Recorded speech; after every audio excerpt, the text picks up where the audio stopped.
Hello everyone, I am Aditya Vora, first year MBBS student at GMC Kathua. और आज की इस वीडियो में हम स्टार्ट करने वाले हैं केमिस्ट्री का एक बहुत ही इंपॉर्टेंट पार्ट जो है ऑर्गेनिक केमिस्ट्री क्लास 11 की, जिसको कई लोग जीओसी भी बोलते हैं। अब ये पार्ट जो है बहुत ही इंपॉर्टेंट, क्योंकि नीट में भी काफ़ी वेटेज रखता है और एज वेल एज आपके जो 11th में एग्ज़ाम्स होंगे उसके लिए भी काफ़ी इंपॉर्टेंट है। तो बिना टाइम वेस्ट किए स्टार्ट करते हैं। सबसे पहले यहाँ बात आती है कैटिनेशन की। Carbon has unique property called catenation. Catenation क्या मतलब?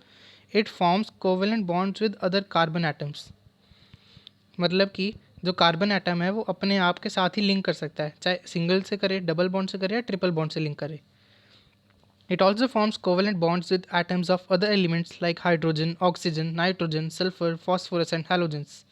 The resulting compounds are studied under a separate branch of chemistry called organic chemistry. वही मैंने आपको बताया कि केमिस्ट्री की एक बहुत ही इंपॉर्टेंट पार्ट है, यानी ब्रांच है, जिसको बोलते हैं ऑर्गेनिक केमिस्ट्री। ठीक है, अब हम आगे चलते हैं।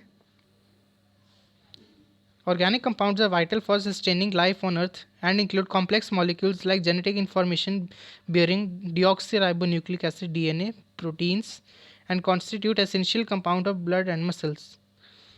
ओके मतलब कि ये हमें ये बताना चाहते हैं कि ऑर्गेनिक कंपाउंड्स की क्या इंपॉर्टेंस है, वो कहाँ कहाँ पाए जाते हैं। जैसे कि हमारे क्लोथ्स में, फ्यूल्स में, पॉलीमर्स में, डाइज में, काफ़ी सारे हैं।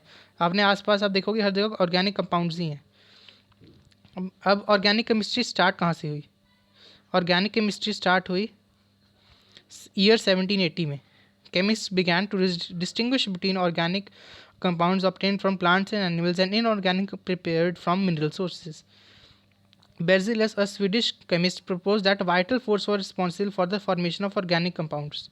However, this notion was rejected in 1828 when F. Wallace synthesized an organic compound urea from inorganic compound ammonium cyanide. तो ये हिस्ट्री पार्ट है, उतना कुछ खास इंपॉर्टेंट नहीं है, बस आपको ये अगर रिएक्शन है इसको लर्न कर सकते हो, वैसे कुछ खास इंपॉर्टेंट है नहीं इतना। The pioneering synthesis of acetic acid by Kolbe and that of methane by Berthelot showed conclusively that organic compounds could be synthesized from inorganic sources in a lab. ठीक है, अब हम आगे चलते हैं। अब हम पढ़ेंगे टेट्रावेलेंस ऑफ कार्बन। टेट्रावेलेंस ऑफ कार्बन का मतलब कार्बन की वैलेंसी कितनी है? 4। टेट्रा का मतलब 4। The shape of carbon compounds. अब शेप आपने कहाँ पढ़ी होगी? कार्बन चैप्टर 4 में, केमिकल बॉन्डिंग। केमिकल बॉन्डिंग क्या आता है? VSEPR theory. वेस्पर थ्योरी में हमने कंपाउंड्स की शेप पढ़ी हुई है। ठीक है, अब हम आगे देखते हैं। हाइब्रिडाइजेशन भी हमने वहाँ देखी हुई कि sp2, sp3, sp हाइब्रिडाइजेशन कैसे होती है, कैसे उसकी शेप पे इफेक्ट होता है, और इलेक्ट्रोनेगेटिविटी ये हमने सारा देखा हुआ है। ठीक है, और एस कैरेक्टर भी आप जानते होंगे, इसमें कुछ खास नया नहीं है। यह सब आपने कौन से चैप्टर में पढ़ा? केमिकल बॉन्डिंग में, चैप्टर नंबर 4। और ये पाई बॉन्ड की फॉर्मेशन ये भी हमने पढ़ी है, क्योंकि पाई बॉन्ड में क्या है? Parallel orientation of 2p orbitals on adjacent atoms is necessary. मतलब पैरेलली ओवरलैप करते हैं, और एस ऑर्बिटल में क्या होता है? सीधे सीधे ओवरलैप करते हैं। ठीक है, हम इसमें कुछ ज़्यादा इंपॉर्टेंट है नहीं अब खास। अगर हम डायरेक्ट क्वेश्चन पे देखें, आपको इस टॉपिक से क्वेश्चन कैसा आ सकता है? How many sigma and pi bonds are present in each of the following molecules. ऐसे ही क्वेश्चन आ सकते हैं, क्योंकि नीट 2018-19 में भी ऐसे क्वेश्चन आए हुए हैं, उन्होंने डायरेक्ट यही पूछा हुआ है, how many sigma and pi bonds are present. तो आपको पाई बॉन्ड्स और सिग्मा बॉन्ड्स काउंट करने आने चाहिए।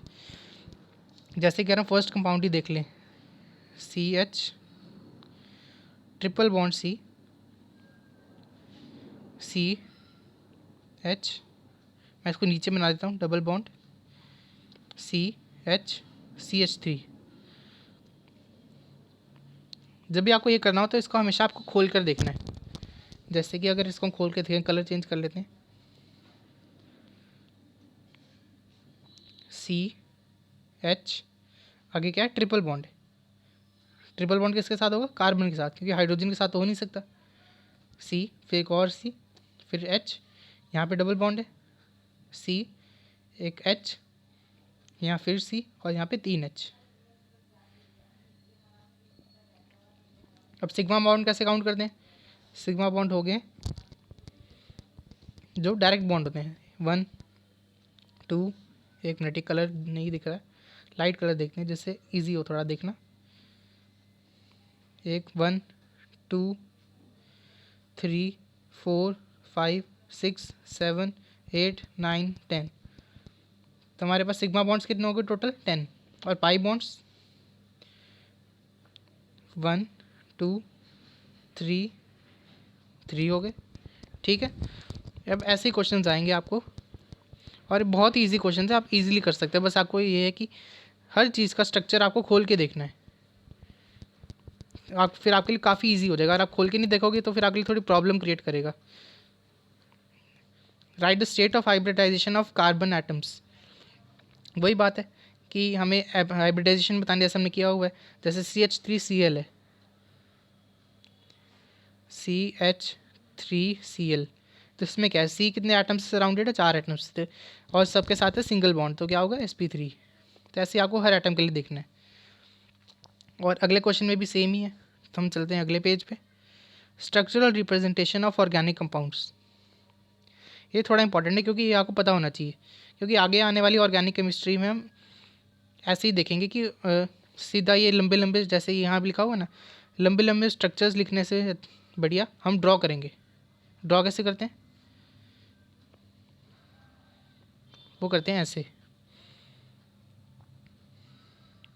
जैसे कि मान लो अगर हमें रिप्रेजेंट करना है C2H6 CH4 C2H4 CH2H2 और CH3OH को, तो हम उसको रिप्रेजेंट कर सकते हैं कंप्लीट स्ट्रक्चरल फार्मूला से। वो क्या होता है कि हमने पूरा स्ट्रक्चर खोल के देखा, जैसे हमने पिछले देखा था ना, C2H6 कैसे खोलेगा, C2H4 कैसे होगा, और C2H2 कैसे होगा।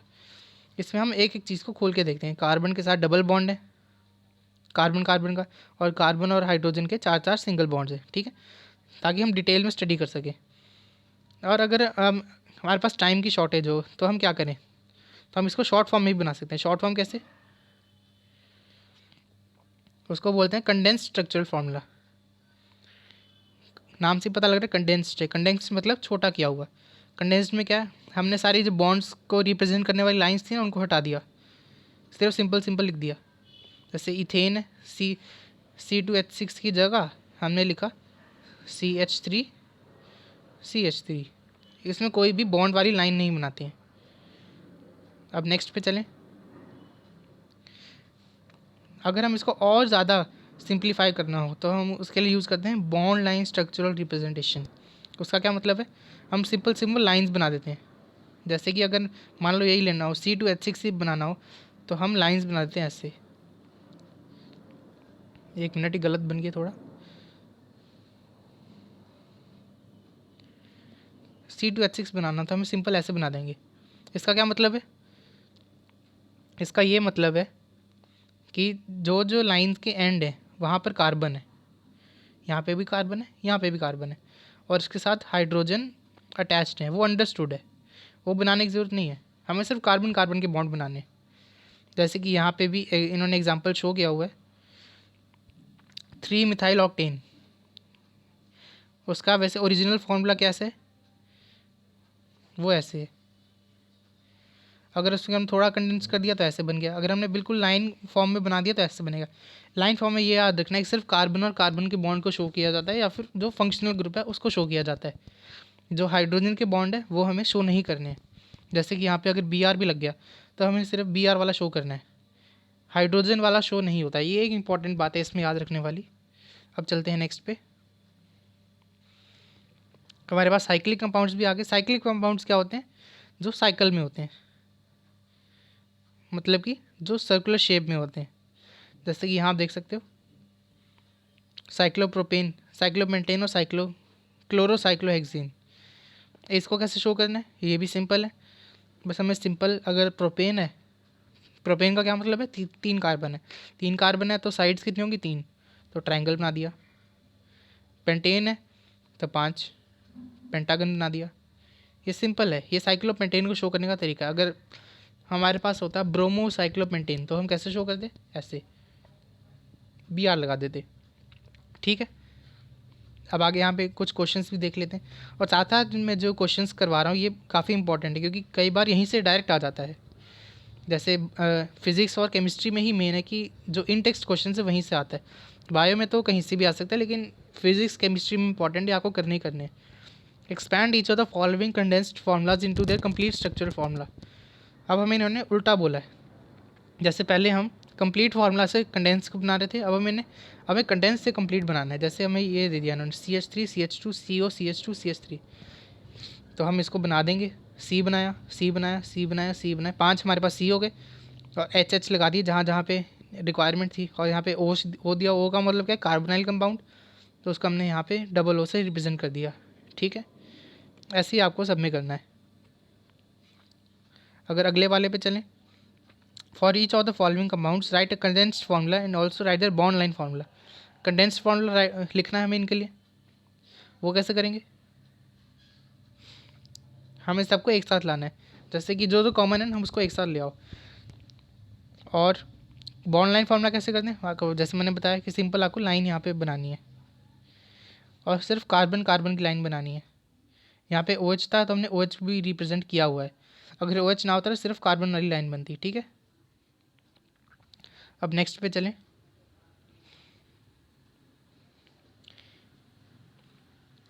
एक्सपैंड, अब इन्होंने बॉन्ड लाइन फार्मूला देके बोला है एक्सपैंड। बॉन्ड लाइन फार्मूला से एक्सपैंड कैसे करेंगे, वही ईजी है ये भी। जैसे इन्होंने ये दे दिया, अगर हम इसको अलग से ड्रॉ करें तो ये ऐसे लगेगा। एक मिनट,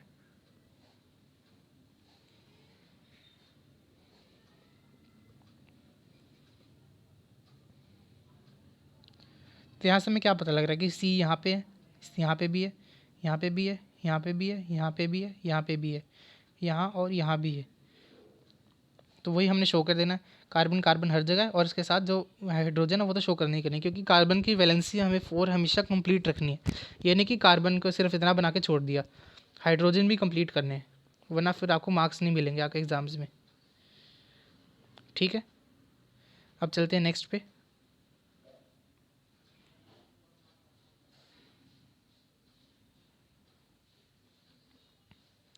नेक्स्ट में क्या है, 3 डायमेंशनल रिप्रेजेंटेशन। अब 3 डायमेंशनल रिप्रेजेंटेशन कैसे करते हैं, इसका भी एक तरीका होता है। वो क्या तरीका है, जैसे कि आपने पढ़ी होगी केमिकल बॉन्डिंग में टेट्राहेड्रल शेप या ऑक्टाहेड्रल शेप्स, तो वो सारी 3D में होती हैं। अब इनको 3D में हम ऐसे पेपर पे तो नहीं कर सकते विजुअलाइज, तो उसके लिए हम क्या करते हैं, एक स्पेशल तरीका यूज़ करते हैं। जैसे मान लो मीथेन है, CH4, ठीक है, तो अब इसकी शेप क्या होगी, sp3 हाइब्रिडाइजेशन, तो टेट्राहेड्रल शेप होगी। ये तो हम ऐसे बनाते हैं पेपर पे, लेकिन ऐसे असल में नहीं होगी ना। अब इसको इमेजिन करें, अगर C हमारा पेपर पे पड़ा हुआ है तो एक H इसी के ऊपर होगा पेपर पे ही, एक H यहाँ पे होगा इसी के साथ पेपर में, एक H होगा पीछे को मतलब पेपर के बैक साइड, और एक H होगा आगे को मतलब पेपर के आगे निकला होगा। अब इसको रिप्रेजेंट कैसे करते हैं, अगर हम इसको ऐसे डैश बना दें, डैश फॉर्म में बना दें, तो ये रिप्रेजेंट करता है कि पीछे है, इसको बोलते हैं डैश्ड वेज। और अगर हम पूरा फिल करके बना दें, इसको ऐसे करके फिल करके बना दें, तो ये रिप्रेजेंट करता है कि आगे को है H, इसको क्या बोलते हैं, सॉलिड वेज। डैश्ड वेज क्या रिप्रेजेंट करता है, पीछे को है, और सॉलिड वेज आगे को। ठीक है, जैसे यहाँ भी इन्होंने एक्सप्लेन किया हुआ CH4 के एग्जाम्पल से कि, एक सेकेंड, डैश्ड वेज और सॉलिड वेज। ठीक है,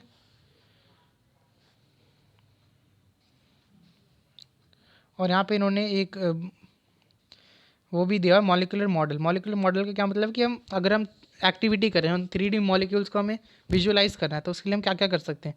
जैसे हमने पहले दिया हुआ फ्रेमवर्क मॉडल, जैसे ये CH4 है, अगर हमने छोटी छोटी जैसे होती है ना मैच स्टिक्स होती है, अगर उनको ऐसे अरेंज कर दें तो वो फ्रेमवर्क मॉडल कहलाता है। ऐसे अगर हम बॉल एंड स्टिक मॉडल, तो बॉल क्या रिप्रेजेंट करता है, एटम, और स्टिक क्या रिप्रेजेंट करती है, बॉन्ड। और अगर स्पेस फिलिंग मॉडल मतलब कि पूरी तरीके से बॉल से ही बना हुआ है। ठीक है, ये इतना खास इंपॉर्टेंट नहीं है, तो हम चलते हैं अगले वाले पे। आगे है classification of organic compounds. Classification of organic compounds में क्या है कि जैसे हम हर चीज़ को क्लासीफाई कर लेते हैं ताकि स्टडी इजी हो जाए, वैसे ऑर्गेनिक कंपाउंड्स को भी क्लासीफाई कर लेते हैं जैसे ताकि हमारी स्टडी इजी हो जाए। अब इनको कैसे क्वालिफाई कर सकते हैं वो भी देखते हैं। सबसे पहले आते हैं ऑर्गेनिक कंपाउंड्स। ऑर्गेनिक कंपाउंड्स के आगे क्या हैं, दो टाइप्स हैं, ओपन चेन कंपाउंड्स और साइक्लिक कंपाउंड्स। ओपन चेन मतलब जो ऐसे खुली खुली चेन्स हैं, लंबी लंबी चेन्स हैं, और साइक्लिक का मतलब जो ऐसे क्लोज चेन्स हैं। इस ओपन चेन को ए साइक्लिक भी बोलते हैं और साइक्लिक को क्लोज चेन्स भी बोलते हैं, या फिर रिंग कंपाउंड्स भी बोलते हैं। ठीक है, रिंग कंपाउंड्स के भी आगे दो टाइप्स होते हैं, एलिसाइक्लिक और एरोमेटिक। एलिसाइक्लिक का मतलब कि जैसे भी अरेंज कोई भी साइकिल है, और एरोमेटिक होता है एक स्पेशल कंपाउंड जो हम आगे इसी चैप्टर में पढ़ेंगे कि ऑर्गेनिक कंपाउंड्स क्या हो, एरोमेटिक कंपाउंड्स क्या होते हैं। ठीक है, और एलिसाइक्लिक के भी आगे दो टाइप्स होते हैं, होमोसाइक्लिक और heterocyclic.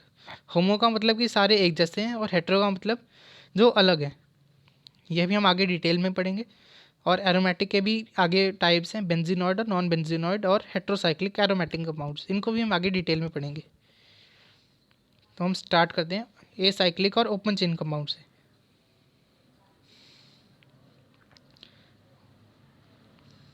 These compounds are also called as aliphatic compounds. एक मिनट।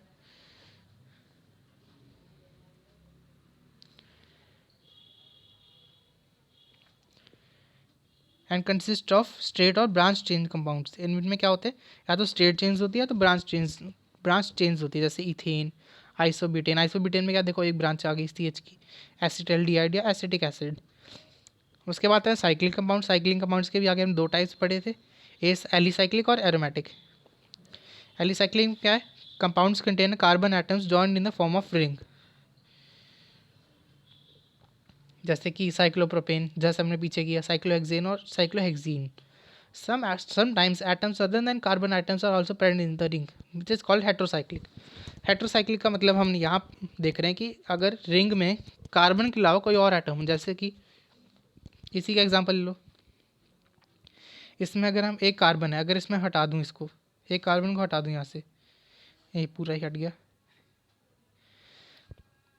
अगर मैं इसमें एक कार्बन के लिए खाली जगह छोड़ दूँ और इसमें मैं बना दूँ कोई और एटम, जैसे कि मान लो मैंने बना दिया ऑक्सीजन, ये हाइड्रोसाइक्लिक कंपाउंड बन गया, हेट्रोसाइक्लिक कंपाउंड। ठीक है,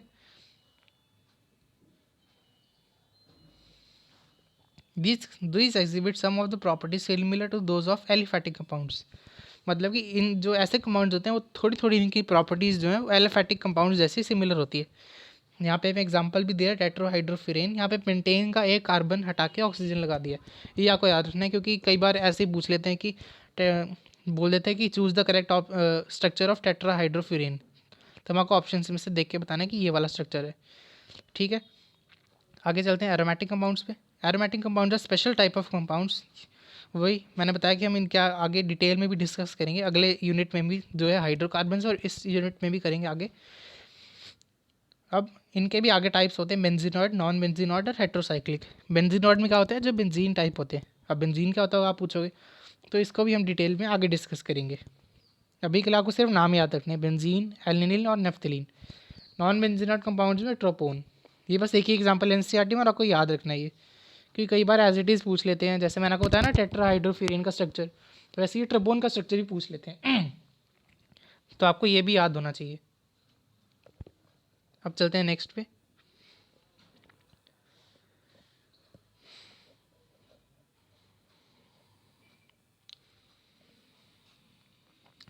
अब हमारे पास आ गई है, एक सेकेंड।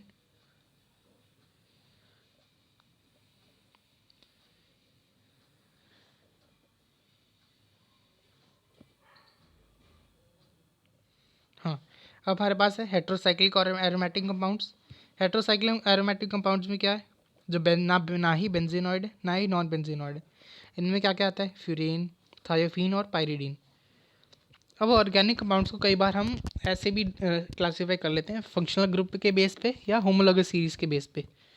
फंक्शनल ग्रुप क्या होता है, एटम और group of atoms joint to the carbon chain which is responsible for the characteristic chemical properties. मतलब कि कार्बन की चेन के साथ कुछ ऐसे एटम्स प्रेजेंट होते हैं जो उस कंपाउंड की प्रॉपर्टीज़ को डिटरमाइन करते हैं। जैसे कि अगर OH लगाओ जिसको हाइड्रोक्सिल ग्रुप बोलते हैं, एल्डिहाइड लगाओ उसको वो CHO होता है, और COH लगाओ तो उसको कार्बोक्सिलिक एसिड ग्रुप बोलते हैं। ये जो है कार्बन की कंपाउंड्स की प्रॉपर्टीज़ को बहुत ज़्यादा चेंज कर देते हैं। अब जब आप 12th क्लास में आओगे तो आप इनके हर एक फंक्शनल ग्रुप के बारे में डिटेल में पढ़ोगे कि कैसे कैसे प्रॉपर्टीज़ चेंज करते हैं। ठीक है, आगे चलते हैं। Homologous series. अब होमोलोगस सीरीज़ का क्या मतलब है, हमने छोटी क्लासेस में भी पढ़ा हुआ है। Series of organic compounds which containing a characteristic functional group forms a homologous series. मतलब कि ऐसी सीरीज़ है ये कार्बन कंपाउंड्स की जिसमें सेम फंक्शनल ग्रुप है और उसके मेंबर्स को क्या बोलते हैं, होमोलोग्स। फॉर एग्जांपल, और इसमें एक इंपॉर्टेंट पॉइंट है कि इनका जो सक्सेसिव मेंबर्स है differ from each other in a molecular formula by CH2 unit. इसका एग्जांपल समझ लेते हैं।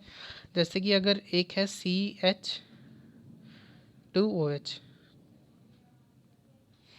सॉरी CH3OH, मान लो ये इसका नाम है मिथेनॉल। अगर हम इसी में एक और CH2 ऐड कर दें, CH2 CH3 CH2OH CH3, इसे ये दिख नहीं रहा, मैं दूसरे कलर से देखता हूँ।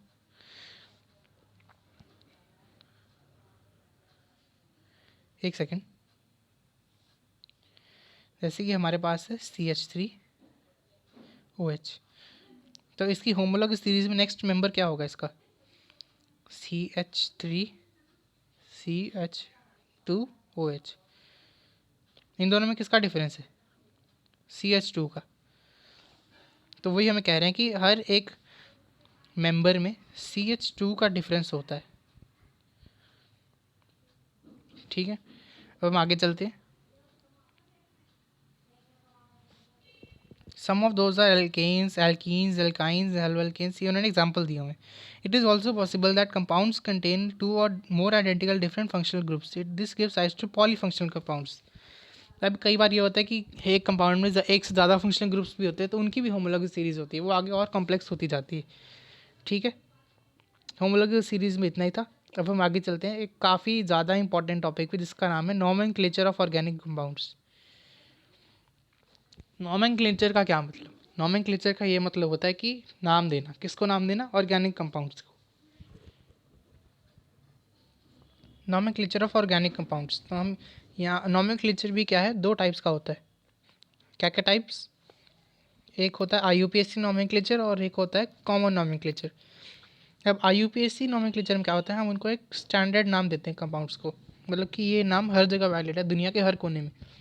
और जो कॉमन नाम है वो मतलब जहाँ से आया, जिस मतलब दुनिया के कोने से आया वो वहीं पे रहता है। जैसे कि हम आगे एग्जांपल्स भी देखते हैं। जैसे कि यहाँ पे कॉमन नाम दे रखे हैं कुछ ऑर्गेनिक कंपाउंड्स, जैसे ये है CH4, इसका नाम मीथेन है, कॉमन नेम। और IUPAC में इसका नाम चेंज होता है क्योंकि IUPAC क्या है, उसने पूरे वर्ल्ड के लिए एक कॉमन नेम बताना है जो हर जगह वैलिड हो, और ये कॉमन नेम्स है वहीं पे वैलिड होते हैं जहाँ पे उस नेम का ओरिजिन हुआ हो। जैसे यहाँ पे काफ़ी सारे एग्जांपल्स दे रखे हैं, ये आपको याद रखने, क्योंकि कई बार क्वेश्चन में हमें वो IUPAC नेम देने की जगह एक कॉमन नेम दे देते हैं और फिर बच्चे कन्फ्यूज़ हो जाते हैं कि ये कहाँ पे, ये तो कौन सा कंपाउंड है, इसमें पढ़ा ही नहीं है। तो ये आपको याद रखने हैं, सारे के सारे जितने भी दे रखे हैं ये सारे, N-ब्यूटेन वगैरह, आइसोब्यूटेन, नियोपेंटेन, आपको सारे याद रखने हैं और इनके फार्मूलाज भी। ठीक है, ये हमने देख लिया कॉमन नेम। अब हम देखेंगे IUPAC नेम। IUPAC नेम बहुत इंपॉर्टेंट है। A systematic name of an organic compound is generally derived bye identifying the parent hydrocarbon. मतलब कि एक नाम देखने के लिए आप सबसे पहले हम पेरेंट चेन देखते हैं। पेरेंट चेन का क्या मतलब, जो मेन चेन होती है। जैसे यहाँ पे ने शो किया हुआ है ना, एक मेन चेन है, उसके आगे ब्रांचेस निकली हुई हैं, तो हमें सबसे पहले मेन चेन देखनी है जिसको बोलते हैं पेरेंट चेन। उसके बाद फिर हमें उसके कार्बन वाली ब्रांचेस देखनी है और फिर फंक्शनल ग्रुप्स देखने हैं। हम इसको आगे डिटेल में भी डिस्कस करते हैं। By further using prefixes and suffixes, perfect parent name can be modified into obtain to the actual name. मतलब कि हम अगर प्रीफिक्स और सफिक्स का भी यूज़ करें तो हम एक्चुअल नेम डिराइव कर सकते हैं। The IUPAC name for homologous series of such compounds is alkane. किसके लिए, जिनमें सिंगल सिंगल बॉन्ड होते हैं कार्बन का। Unsaturated hydrocarbons are those which contain at least one carbon double और ट्रिपल बॉन्ड। मतलब कि जिनमें सिंगल बॉन्ड होता है उसको बोलते हैं सैचुरेटेड कंपाउंड, और जिसमें डबल या ट्रिपल बॉन्ड पाए जाते हैं उसको बोलते हैं अनसैचुरेटेड कंपाउंड। ठीक है, जब हम देखें IUPAC nomenclature of alkanes. Alkanes मतलब जिनमें सिंगल बॉन्ड है। Straight chain hydrocarbon, straight chain का क्या है, ये बहुत ही सिंपल है। स्ट्रेट चेन हाइड्रोकार्बन में क्या है कि सीधी सीधी चेन है। जैसे कि मान लिया हमने 3 कार्बन की चेन है, तो इसके लिए हम क्या नाम देते हैं, प्रोपेन। अब इसको कैसे नाम देते हैं, सबसे पहले हम लिखते हैं कि जितने नंबर ऑफ कार्बन है प्लस एन, एन। इसको मैं दूसरे कलर से लिखता हूँ, ANE। जैसे कि यहाँ पे 3 कार्बन है, 3, तो 3 के लिए क्या वर्ड आएगा यहाँ पे, प्रॉप। 3 के लिए वर्ड होता है प्रॉप, तो ये पूरा बन गया प्रोपेन। ऐसे अगर 4 होता तो 4 के लिए वर्ड होता है ब्यूटेन।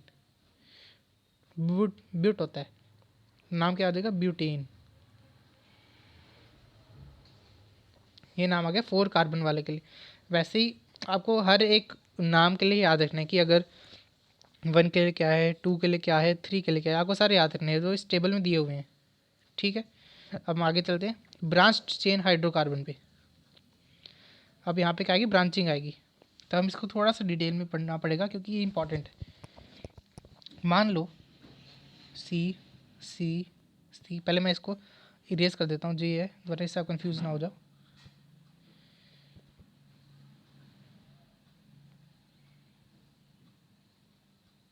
ठीक है, सी, और यहाँ पे हमने लगा दिया ब्रांच।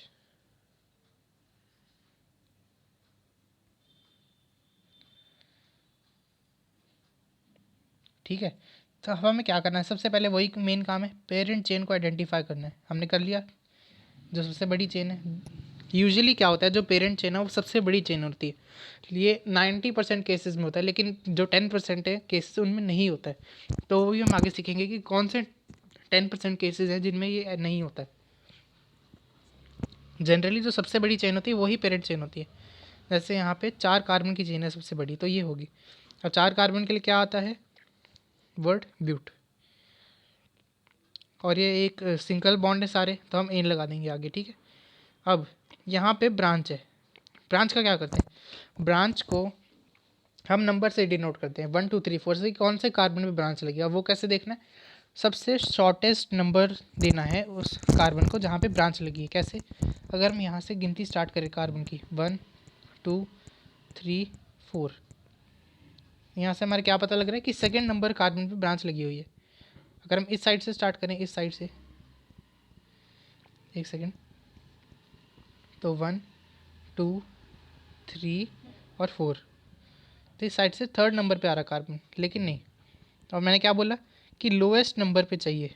अब लोएस्ट नंबर के लिए क्या इंपॉर्टेंट है, लोएस्ट नंबर के लिए ही इंपॉर्टेंट है हमें, तो मतलब हमें 2 लगा देंगे आगे। क्यों, क्योंकि हमें लोएस्ट नंबर देखना है। इसको बोलते हैं लोएस्ट सम रूल, मतलब कि सबसे छोटे नंबर पर ब्रांच लगी होनी चाहिए। 2 नंबर हमने लिख दिया। अब इसके आगे क्या लिखेंगे, जो ब्रांच लगी, ब्रांच क्या लगी, एक कार्बन की। एक कार्बन का वर्ड क्या होता है, मिथ, METH, METH, मिथ। और ये ब्रांच है इसलिए मिथ के आगे लगा देंगे YL, मिथाइल। और अगर ये चेन होती तो इसके लगा देते ANE। ठीक है, चेन के लिए ANE और ब्रांच के लिए YL। ठीक है, इतना आगे समझ। अब हम आगे चलते हैं। तो हम देख रहे थे ब्रांच कार्बन की कैसे करते हैं। तो हम आगे यहाँ पे दिया हुआ है कि कई बार ब्रांचिंग को ना एब्रीविएशन दे देते हैं। एब्रीविएशन कैसे, जैसे कि अगर ये लगाओ कहीं पे भी कार्बन कंपाउंड है, जो इसको आइसोप्रोपाइल बोल देते हैं। अगर ये लगा हो तो सेकब्यूटाइल, ये बोलते लगाओ आइसोब्यूटाइल। तो आपको ये सारा भी याद रखना है, आपको आइडेंटिफाई करना आना चाहिए कि कौन से कंपाउंड में क्या लगा है। अब नेक्स्ट पेज पे चलते हैं। यहाँ पे वही लिखा है जो मैंने आपको बताया कि सबसे पहले हमें क्या है, मेन चेन को आइडेंटिफाई करना है, longest carbon chain to be identified. उसके बाद हमें numbering is done such a way that branched carbon gets the lowest possible number. अब यहाँ पे अलग क्या दिया वो देख लेते हैं। जैसे कि name of alkyl groups as a branch are then prefixed, वही मैंने आपको बताया ना, पहले लगाते हैं। प्रीफिक्स का क्या मतलब, पहले लगाते हैं। जैसे हमने पिछले एग्जाम्पल में मिथाइल पहले लगाया था, तो हर बार ब्रांच को पहले ही लगाते हैं। एक सेकेंड, तो हम चलते हैं आगे। आगे क्या दिया हुआ रूल्स में, आपको रूल्स की क्लैरिटी बहुत अच्छे से होनी चाहिए, क्योंकि बच्चों को नॉमेनक्लेचर में काफ़ी दिक्कत आती है। क्यों? क्योंकि उन्हें रूल्स ही नहीं पता होते हैं। तो आपको रूल्स काफ़ी अच्छे से बताने चाहिए, फिर आपके नॉमेनक्लेचर में बिल्कुल ईजी लगने लगेगा। इफ़ टू और more identical substituent groups are present and numbers are separated by commas, जैसे इसी का एग्जांपल मान लो ये, तो यहाँ पे क्या है, हमें सेकंड नंबर पे ब्रांच दिख रही है और फोर्थ नंबर पे ब्रांच दिख रही है। तो इसका क्या करें, तो हम उनको 2,4 लिख देते हैं, यानी 2 मिथाइल और 4 मिथाइल हमें 2 बार लिखना पड़ेगा। इससे बचने के लिए हम 2,4 लिख देते हैं। 2,4 के आगे डाई मिथाइल लिखते हैं। डाई का मतलब क्या है, 2। ऐसे अगर 3 लगाओ तो टाई लिख देते हैं 3 बार कॉमा डाल के। और अगर अलग अलग दिया, जैसे कि थर्ड नंबर पे हमारे पास इथाइल हो और फोर्थ नंबर पे हमारे पास 2 मिथाइल हो, तो उसके लिए क्या करते हैं, 3 इथाइल और 4 डाई मिथाइल। सेम हो तो हम सेम ही नंबर लिख देते हैं, क्योंकि है तो उसी नंबर पे है। तो हमें अपने जो कोर रूल है उसी को फॉलो करना, 4 डाई मिथाइल और 3 इथाइल।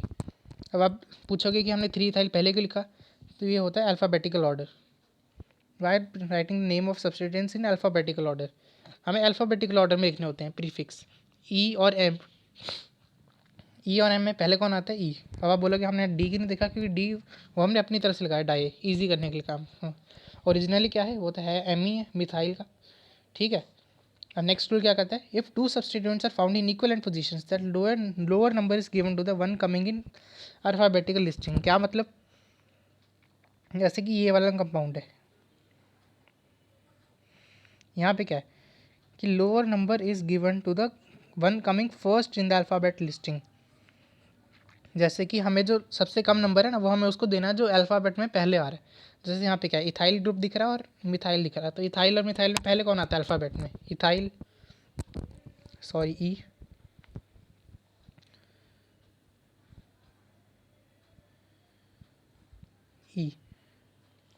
ई पहले आता है, तो हम इसको नंबर भी क्या देंगे, कहाँ पे, थर्ड नंबर पे आ रहा है तो हम उसको 3 नंबर देंगे।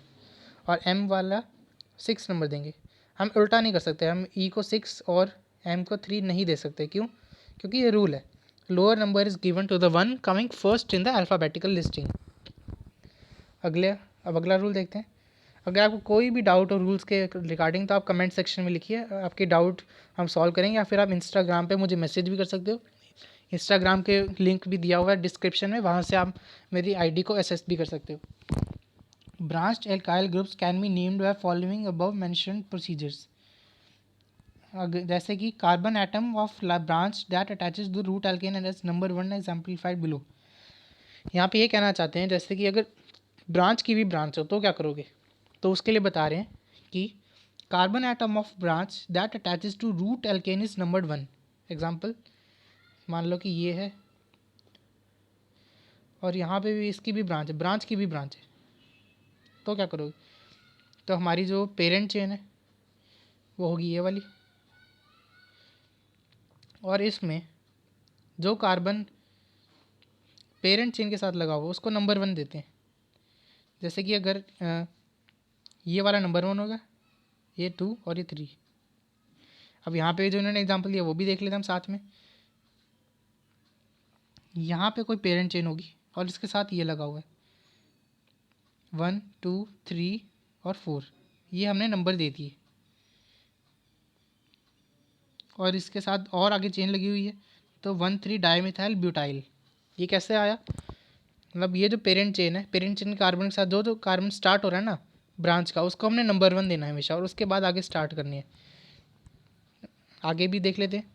The name of such chain alkyl group is placed in parenthesis. Parenthesis का मतलब ब्रैकेट। अब इसको हम और आगे देखें, क्योंकि काफ़ी इंपॉर्टेंट है और काफ़ी कॉम्प्लेक्स है, तो बच्चों को समझ भी नहीं आता है। जैसे कि यहाँ पे एक एग्जांपल है, एक बड़ा सा एग्जांपल है, थोड़ा इसको देख लेते हैं। जैसे कि यहाँ पे 5 कार्बन लगे हुए, मान लो मैंने इसको C5 लिख दिया, बस छोटा दिखाने के लिए। ऐसे इसको C5 ऐसे नहीं लिखेंगे, 5 कार्बन ही बनाओगे आप। बस मैंने छोटा दिखाने के लिए इसको थोड़ा C5 लिख दिया।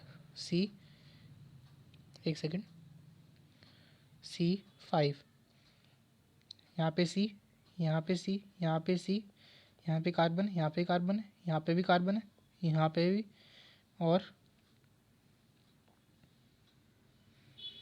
यहाँ पे 4 कार्बन है।